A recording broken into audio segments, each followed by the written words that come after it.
পিতামাতা সন্তানের ভরণ পোষণ এবং প্রতিপালনের দায়িত্ব বহন করতে যতই অক্ষম হোক না কেন, কোনো অবস্থাতেই সন্তানকে হত্যা করা যাবে না।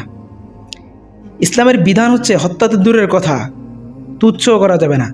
সন্তান যদি ছেলে হোক অথবা মেয়ে, প্রতিবন্ধী হোক অথবা যে ধরনেরই হোক, গর্ভ অবস্থায় সন্তানকে অথবা শিশু অবস্থায় সন্তানকে হত্যা করা যাবে না দারিদ্র্যের ভয়ে বা সামাজিক অপমানের কারণে। এ ব্যাপারে কোরআনের মধ্যে কঠিন হুঁশিয়ারি দিয়েছেন আল্লাহ সুবহানাহু ওয়া তাআলা। তিনি বলেন, ওয়ালা তাকতুলু আওলাদাকুম খাশিয়াতা ইমলাক নাহনু নারযুকুহুম ওয়া ইয়্যাকুম ইন্না কতলাহুম কানা খিতাআন কাবীরা। তোমরা দারিদ্র্যের ভয়ে তোমাদের সন্তানদের হত্যা করো না, কেননা তোমাদের এবং তাদের আমি আল্লাহ নিজেই রিজিক দিয়ে থাকি এবং তাদের হত্যা করা